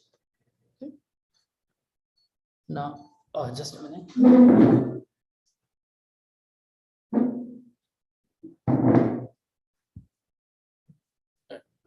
Okay. So one of the property we have is G minus X after deleting all the vertices in the elimination forest is F-free. Okay. And other thing I will say that torso of X, which I will define in a minute, has tree depth at most k. What is torso of X? X is the set of vertices here. Okay.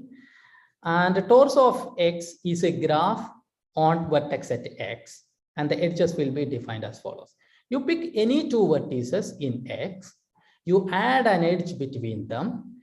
If there is a path between them in G, whose internal vertices are outside X. Okay. So you pick any two vertices in X and add an edge between them. If there is a path between those two vertices where the internal vertices should come from the bottom, it is from outside X. Okay. Now, then what you will get? You will get, like, look at this figure. Okay. By the property of this elimination distance, the edges you are going to add will have, those endpoints will have ancestor-descendant relationship. Because, you know, if you have a path which is fully outside, that will be going through a connected component and coming to here. Okay.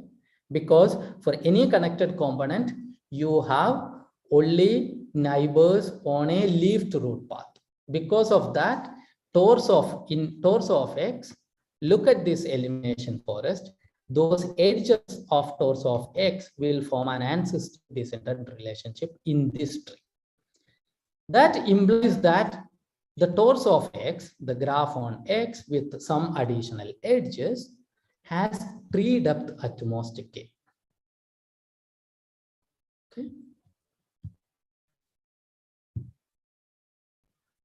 And in fact, the converse is also true. Suppose I am able to find a vertex at X such that G minus X is F-free and the torso of X has tree depth at most k, then, you know, G belonging to this QF. Or in other words, G comma K is a yes instance of this problem. Elimination distance to F-free graphs. Okay. And the proof is, you know, you only need to like from the tree depth of torso of X, you will be able to construct a elimination forest for the problem of depth at most k. Okay. Okay, so what we have proved is G belonging to QF if and only if there exists a vertex subset X such that G minus X is F-free and torso of X has tree depth at most k. And now tree depth is a minor closed property. What is the meaning of that? Like, suppose tree depth of a graph G is at most, say, some number Q, then for any minor of G also has tree depth at most Q. And this implies that the set of graphs which has tree depth at most k has a finite forbidden minor characterization. Or in other words, there is a family F prime of finite graphs such that torso of X has tree width at most k if and only if torso of X is F prime minor free, where F prime is a finite set. And this comes from the fact that minor closed families are F prime minor free for a finite set F, for some particular minor finite set F prime. And this gives the following characterization. G belonging to QF if and only if there exists a vertex set X such that G minus X is F free and torso of X is F prime minor free, where this F prime depend on K. And these two properties, F free and F prime minor free for finite sets, this can be expressible in this particular logic that I am not going to explain to you. But using this characterization, one can prove that these two characterizations can be expressed in this particular logic, counting monadic second order logic. Okay, and then which means that this characterization, whether G belonging to QF or not, can be expressed in this particular logic. Okay, and using these two, this characterization. Okay, so what we have proved here is like our problem. Like, so you fix any K and then look at all the graphs G such that G comma K is a S instance of the problem, of our problem. Then this graph is this graph class is CMSO expressible. And this means that we have proved the first one. So elimination distance to F free graphs. So for any K, I have a CMSO formula for that. Okay, so for any K, like for different K, this formula will be different. But if I fix K, I will be able to get a formula which says that which all vertices are belonging to this class or S instances of this problem. So the first part, like I gave you some idea, like some characterization of this problem when I fix K, and that can be used to express this in CMSO expressible. And then because of that, we proved the first part.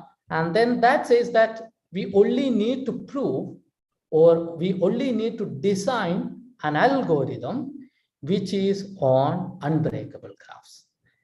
When a graph is unbreakable, the meaning is in my hypothetical solution, the elimination tree or the elimination forest does not contain lots of vertices. The number of vertices in the elimination forest will be bounded by a function of K. Okay, and using that, we will design a branching algorithm for the second bullet point. That is, when the graph is K alpha K unbreakable, the problem is FPT. And then put together with this result, we will get that even on general graph, this problem is FPT. Okay, so so this requires some time. So I will talk about this tomorrow. And I will also talk about the other result, which is, F topological minor, when H is F topological minor free, again, that problem is FPT. And both of them, I will give a proof tomorrow with, and I will also explain some more result in this line of work. With that, I think I will stop here.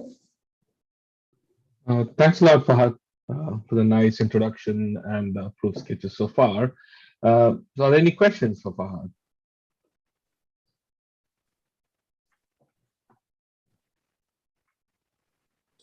So one question, Fahad, is there is non-uniformity at many places, right? Yes, this will be a non-uniform algorithm. I mean, I know that unbreakable, if you do it for unbreakable, then it's for general graphs, that is a non-uniform, but are there non-uniformity coming up at other places as well? For the second bullet point, there is no, that is uniform, but the non-uniformity comes from, for every K, the formula phi is different. Oh, that's also okay. And not for the second one. Second one is a branching algorithm.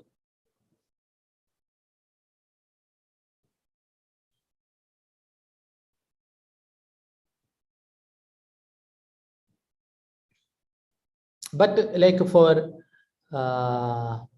these problems, we could get uniform algorithm via different route. I see. So even for the general problem, is it? You can get uniform. Yeah, you can get yeah, for most of the problems, you can get uniform algorithm. I mean, for most of the problem, meaning for specific classes. No, F minor, oh, sorry, F free you can get. Yeah, F free you can get. Yeah, F free you can get uniform algorithm.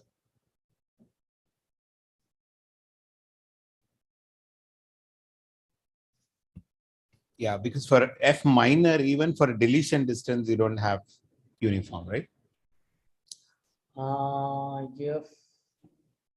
F topology, okay, let me see. For the F minor, you just use Robertson-Seymour, right? Deletion distance. Yeah, yeah.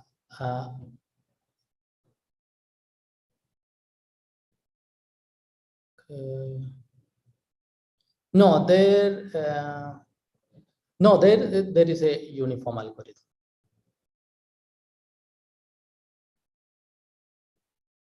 You can get an algorithm other than that, like using without using this this formula F free for some different graph. Using irrelevant vertices, you can get that F deletion problem. Sorry, F minor deletion problem. Using irrelevant vertex technique, you can get an algorithm that is uniform. Okay, okay. Unlike this unknown F.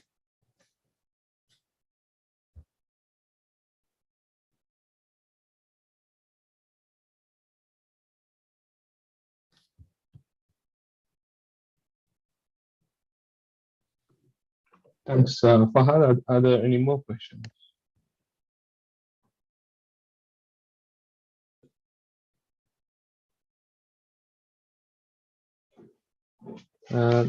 If not, let's thank Fahad again. So Fahad, we look forward to your second talk tomorrow. So thanks again for the talk. And thank you all for joining. Thank you. Bye.